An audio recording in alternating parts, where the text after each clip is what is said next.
Two Chinese warships collide while chasing a Philippine Coast Guard vessel. It's not just a dramatic accident. It's one of the most embarrassing cases of friendly fire in recent years. But beyond the crash, the incident exposes serious questions about China's so-called naval might and whether the world's largest navy is really built to last. The crash happened on August 11, 2025, deep in the Indo-Pacific, where China has been flexing its muscles. Footage from the Philippine Coast Guard shows a Chinese Type 056 corvette racing after a Philippine patrol ship. Suddenly, the corvette swerves to starboard. Then, out of nowhere, a massive Type 052D destroyer appears. The corvette attempts a risky maneuver, but instead slams directly into the destroyer's bow. The result? A crumpled deck, two Chinese sailors reportedly killed, and a serious embarrassment for Beijing. To understand the scale, the Type 052D weighs about 7,500 tons, 5 times heavier than the 1,500-ton Type 056 that rammed it. If that destroyer had struck either smaller ship, the result could have been catastrophic. The collision sparked debate about whether China's naval expansion has sacrificed quality for quantity.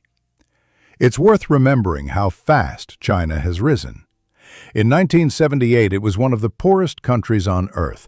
85% of people lived in poverty, and the GDP per capita was only $229. Then came Deng Xiaoping's reform and opening up policy, transforming the economy. Over 800 million people were lifted out of poverty. Today, China's GDP per capita exceeds $13,000, and in purchasing power, its economy is about 30% larger than that of the United States. That boom made China the factory of the world, producing everything from smartphones and EVs to high-speed trains and bridges like the record-breaking Huazhong Grand Canyon Bridge, standing more than 2,000 feet above sea level. China's tech advancements are real. 4.2 million 5G stations, a world-first 6G chip, and experimental hydrogen-powered trains. Its robotics industry is thriving too, even creating a cyborg bee for surveillance and rescue. The same innovation has flowed into its military. The People's Liberation Army Navy, PLAN, now fields more than 370 ships and submarines, the largest in the world. But numbers don't tell the whole story. Some analysts, like blogger That Guy Noah, argue that the collision proves Chinese warships are weakly built, using lighter steel and rushed construction. He compares the Type 052D destroyer to America's Arleigh Burke-class ships. The U.S. versions weigh up to 9,700 tons, have 90 missile launchers, and are over-engineered to maximize crew safety. Noah claims China, like the old Soviet Union, focuses on quantity over quality. But there's a twist. His entire argument rests on the wrong photo. The image he cited actually shows the corvette's damaged hull, not the destroyer's.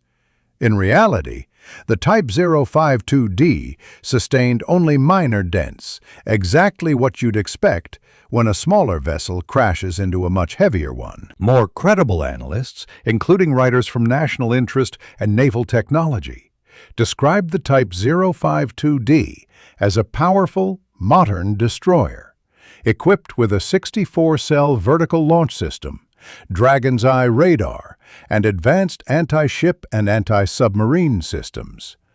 On paper, it's one of the few Chinese ships capable of true blue water operations, projecting power far beyond China's coastline. Still, the PLAN has a problem: experience. Despite its new hardware, China hasn't fought a major war since the late 1980s. Most of its fleet and weaponry remain untested in real combat. So, are Chinese warships just floating junk or legitimate threats? For now, it's impossible to say. The collision may highlight human error more than design flaws. But one thing's clear: China's military progress is accelerating, and the U.S. is right to take that seriously. Whether those sleek new ships can actually stand up to America's battle-tested fleet, that's a question only time and perhaps conflict can answer. If you found this breakdown helpful, hit like, subscribe, and ring the bell so you never miss the next deep dive into global defense and technology.